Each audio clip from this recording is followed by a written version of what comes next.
Peranan Indonesia dalam gerakan non-blok. Siapa ya kira-kira ibu cantik ini? Beliau adalah Ibu Guru Herawati SPD selaku guru mata pelajaran PPKN di SMK Madinatul Hadid. Nah, sebelum masuk ke materinya, mari kita perkenalan dengan anggota kelompok 3. Ada Aulia Suciwandini, Devi Damayanti, Dina Syifa Amanda, Evi Andini, Nur Afiati, Safa Salsabila, dan Leren Mul Etama. Langsung aja kita masuk ke materinya. Membahas tentang peran Indonesia dalam GNB. Sebelumnya, kita akan mulai dari singkatan GNB, yaitu Gerakan Non-Blok. Dalam bahasa Inggris, GNB disebut Non-Aligned Movement. Gerakan non-blok adalah suatu organisasi antar negara atau internasional yang terdiri lebih dari 100 negara yang menganggap dirinya tidak beraliansi dengan kekuatan besar apapun. Bahasa sederhananya adalah organisasi internasional yang memilih untuk tidak bergabung kedua kekuatan besar dunia, yaitu Blok Barat atau kubu Amerika Serikat dengan ideologi kapitalismenya dan Blok Timur atau Uni Soviet dengan ideologi komunismenya. GNB didirikan tahun 1961 di Yugoslavia, tepatnya di kota Belgrade, ibu kota Serbia, sebagai Conference of Heads of Government of Non-Aligned Countries. Dengan pimpinan pertamanya adalah Josip Broz Tito. dan pencetusnya Jawaharlal Nehru. Jadi, Pak Nehru ini yang mencetuskan kata non-blok. Pada pidatonya di Colombo di Sri Lanka pada tahun 1954, ia mendeskripsikan 5 poin yang menjadi acuan dasar untuk hubungan Sino-India. Coba Sal, tolong sebutin apa aja isi dari 5 poinnya. 5 poin ini disebut Pancel. Pencil. Oke, thank you. Atau bisa disebut 5 pengendali. Sama seperti Pancasila bagi Indonesia, Pancsil ini merupakan pedoman dasar untuk GNB. Isinya yaitu 1. Menghormati kedaulatan dan integritas teritorial. 2. Perjanjian non-agresi. 3. Menghormati dan tidak mencampuri negara lain untuk mengatasi permasalahan dalam negeri. 4. Egaliter dan kemakmuran bersama. Dan 5. Selalu aktif menjaga perdamaian. Anggota GNB ada banyak banget. Di setiap negara di benua Afrika, kecuali Sudan Selatan dan Sahara Barat adalah anggota GNB. Totalnya ada 53 negara yang tergabung. Sedangkan negara di Asia totalnya 37 negara. Semua negara ASEAN juga bergabung ke GNB, termasuk Indonesia. Untuk benua Amerika ada 26 negara, sedangkan Eropa hanya 1 negara, dan di Oseania hanya 3 negara.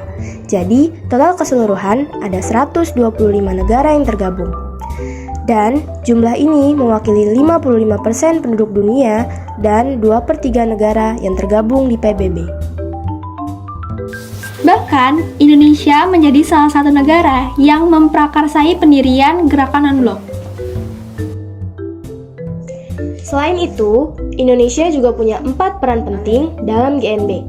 Seperti yang Salsa bilang tadi, Indonesia menjadi salah satu negara pemrakarsa GNB, diwakili oleh Bapak Insinyur Soekarno selaku pemimpin negara pada saat itu, bersama dengan Gamal Abdul Nazir dari Mesir, Josip Broz Tito dari Yugoslavia, Pandit Jawaharlal Nehru dari India, dan Kwame Nkrumah dari Ghana. Indonesia menjadi pemimpin gerakan non-blok pada tahun 1991. Pada saat itu, presiden pertama kita terpilih menjadi ketua GNB. Pada saat Indonesia menjabat sebagai pemimpin GNB, Indonesia berhasil menyelenggarakan KTT X Gerakan Non-Blok. KTT tersebut bertempat di Jakarta dan dihadiri oleh 106 negara. KTT X GNB dilaksanakan pada tanggal 1 sampai 6 September 1992 dengan Ketua Presiden Soeharto.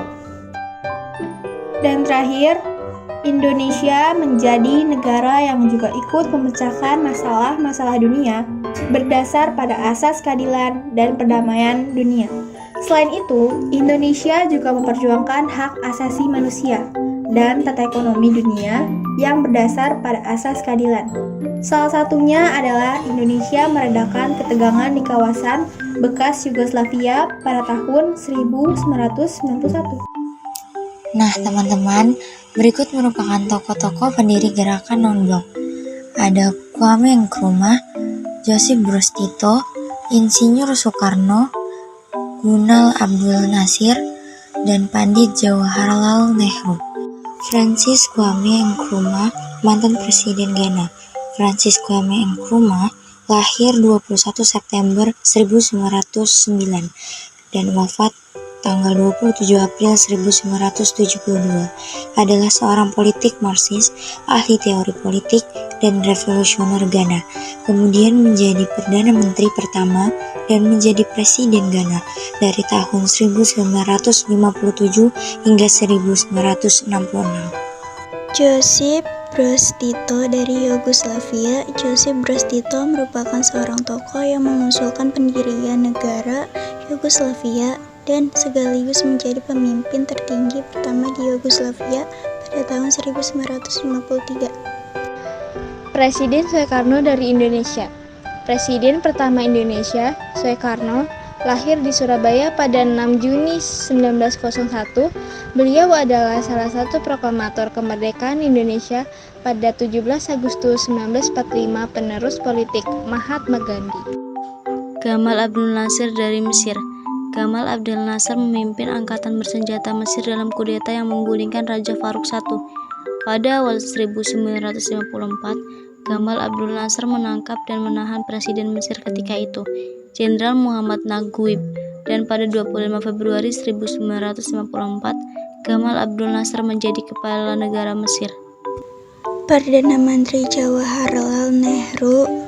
Jawaharlal Nehru merupakan salah satu pemimpin berpengaruh selama masa pergerakan kemerdekaan India dan dikatakan sebagai penerus politik Mahatma Gandhi. Latar belakang berdirinya GNB, kata non-blok diperkenalkan pertama kali oleh Perdana Menteri India, Nehru, dalam pidatonya pada 1954 di Colombo, Sri Lanka. Peran Indonesia dalam gerakan non-blok. Sebagai salah satu negara pengundang pada KTT GNB pertama, hal ini karena Indonesia merupakan salah satu pendiri GNB dan berperan besar dalam mengundang dan mengajak negara lain untuk bergabung dalam KTT. Menjadi ketua dan penyelenggara KTT GNB ke-10 yang berlangsung di Jakarta dan Bogor pada 1 hingga 7 September 1992. Negara-negara yang menganggap dirinya tidak beraliansi dengan kekuatan besar apapun. Kesimpulan gerakan non-blok tetap relevan dalam menghadapi perubahan dinamika politik dan ekonomi global dengan memperhatikan prinsip-prinsip kemerdekaan nasional, netralitas, dan kerjasama internasional. Gerakan non-blok berperan sebagai kekuatan positif dalam mempromosikan perdamaian, keadilan, dan pembangunan berkelanjutan di dunia yang semakin terhubung. Dalam era ketidakpastian global, gerakan non-blok tetap menjadi suara yang memperjuangkan keseimbangan dan keadilan di tingkat internasional.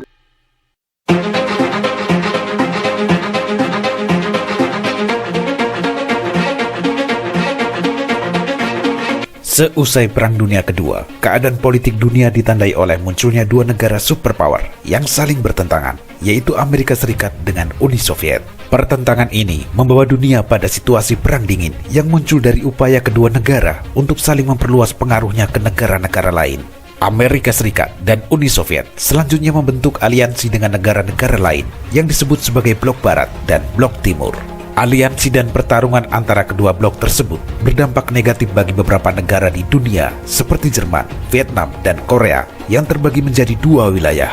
Dalam Perang Dingin, negara dunia ketiga juga menjadi wilayah persaingan yang amat menggiurkan buat keduanya. Sebut saja misalnya negara-negara di kawasan Asia Timur dan Asia Tenggara seperti Indonesia, Malaysia, Thailand, Jepang, serta negara-negara di kawasan lain yang kaya akan energi seperti Kuwait dan Qatar.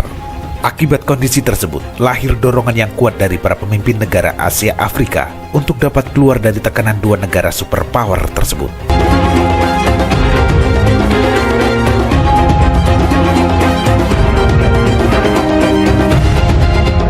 Berdasarkan catatan Natsir Rahman dalam modul sejarah tahun 2020 yang diterbitkan Kementerian Pendidikan dan Kebudayaan, meskipun kekuatan dua blok itu mendominasi percaturan politik dunia, masih banyak negara-negara lain yang sebenarnya bersikap netral. Negara-negara itulah yang kemudian bergabung dalam gerakan non-blok atau Non-Aligned Movement. Dalam Guide Arsip Tematis Gerakan Non-Blok 1961-1992, Direktorat Pengolahan Deputi Bidang Arsip, Arsip Nasional Republik Indonesia tahun 2017 menjelaskan, pada tahun 1955 bertempat di Bandung, Indonesia, 29 kepala negara Asia dan Afrika bertemu dalam Konferensi Asia Afrika untuk membahas secara serius tentang kolonialisme dan pengaruh kekuatan Barat. Hasil terpenting yang dimuat dalam komunike akhir Konferensi Asia Afrika yaitu Dasasila Bandung, suatu pernyataan politik berisi prinsip-prinsip dasar dalam usaha memajukan perdamaian dan kerjasama dunia. Memasuki periode 1960-an, ketegangan dunia semakin meningkat dengan ditandai memuncaknya Perang Dingin berupa krisis di Berlin, perjuangan kemerdekaan menentang penjajahan di Asia, Afrika, Timur Tengah, dan perlombaan persenjataan nuklir. Menghadapi situasi itu, Presiden Indonesia Soekarno bersama Presiden Yugoslavia Joseph Broz Tito, Presiden Mesir Gamal Abdel Nasser, Perdana Menteri India Jawaharlal Nehru, dan Presiden Ghana Kwame Nkrumah berkeinginan untuk memperluas gerakan non-blok yang telah dimulai di Bandung melalui Konferensi Asia Afrika. Para pemimpin tersebut kemudian memprakarsai suatu pertemuan di Markas Perserikatan Bangsa-Bangsa di New York pada bulan September 1960 yang dikenal sebagai Prakarsa 5 Kepala Negara atau The Initiative of Five. Pertemuan di sela-sela sidang Majelis Umum PBB ke-15 berhasil mengeluarkan suatu komunike bersama yang memuat aksi politik, di antaranya menghimbau negara adidaya untuk menghentikan produksi senjata atom dan nuklir, mengatur dan mempercepat proses kemerdekaan bangsa yang masih terjajah melalui PBB, menghimbau negara maju untuk membantu negara berkembang, serta menyelenggarakan konferensi tingkat tinggi gerakan non-blok sekitar tahun 1961 menjelang diadakannya sidang Majelis Umum PBB ke-16.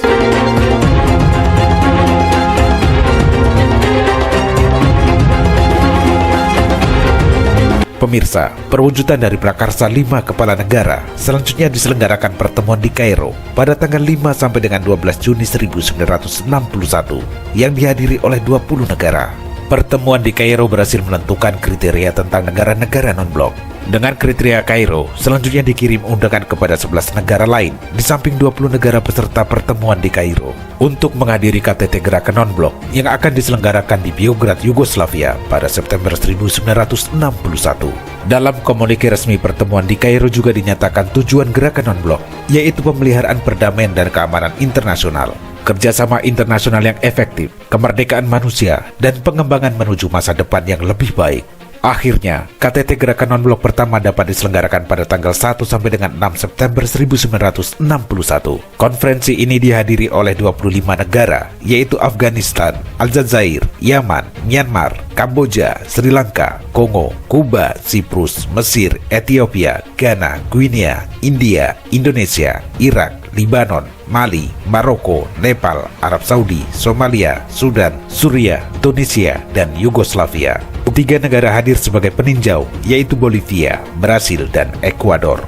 KTT Gerakan Non-Blok pertama telah menghasilkan 3 dokumen penting, yaitu Pernyataan tentang Bahaya Perang dan Tuntutan untuk Perdamaian, Deklarasi mengenai prinsip-prinsip non-blok bersama dengan 27 ketentuan persetujuan tentang pemecahan masalah-masalah dunia. Dan yang terakhir, surat bersama kepada Presiden Amerika Serikat John F. Kennedy dan Perdana Menteri Uni Soviet Khrushchev untuk mencegah peperangan melalui perundingan dan mencapai perdamaian dunia. Poin-poin penting dalam dokumen tersebut kemudian dijadikan sebagai dasar pembentukan peran dan fungsi gerakan non-blok serta bahan diskusi KTT Gerakan Non-Blok selanjutnya.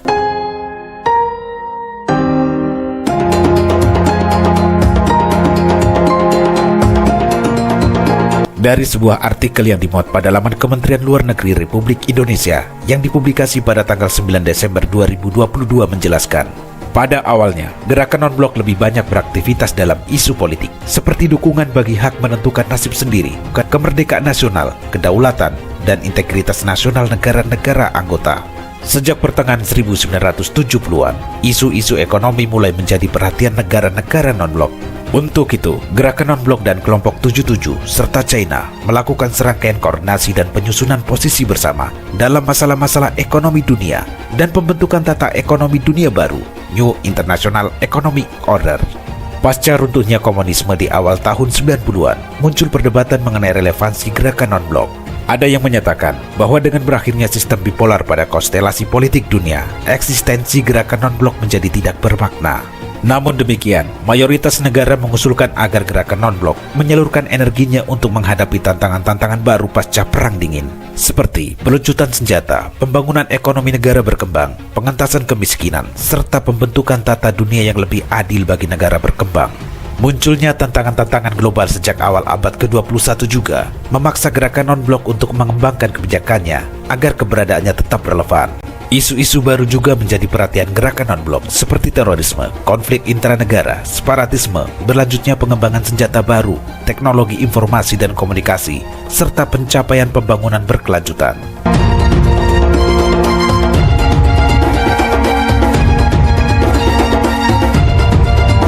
Pemirsa, gerakan non-blok menempati posisi khusus dalam politik luar negeri Indonesia, karena sejak awal Indonesia memiliki peran sentral dalam pendiriannya. Indonesia sebagai negara yang baru merdeka berkontribusi besar dalam meredakan ketegangan dunia akibat Perang Dingin hingga upaya memelihara perdamaian internasional. Konferensi Asia Afrika merupakan bukti peran dan kontribusi penting Indonesia dalam mengawali pembentukan gerakan non-blok. Selain itu, Indonesia pun pernah menjadi tuan rumah konferensi tingkat tinggi gerakan non-blok ke-10 yang diadakan di Jakarta pada tanggal 1 sampai dengan 6 September 1992. Saat itu, Presiden Soeharto ditunjuk menjadi ketua gerakan non-blok, dan secara khusus, Presiden Soekarno juga diakui sebagai tokoh penggagas dan pendiri gerakan non-blok. Dalam perkembangannya, gerakan non-blok menjadi salah satu forum Indonesia untuk terus menyuarakan semangat multilateralisme dan penghormatan terhadap prinsip-prinsip hukum internasional. Indonesia menilai gerakan non-blok bukan sekedar berperan memberi kontribusi terhadap kedamaian dunia, tetapi juga mengingat prinsip dan tujuan gerakan non-blok merupakan refleksi dari perjuangan dan tujuan kebangsaan Indonesia sebagaimana tertuang dalam Undang-Undang Dasar 1945.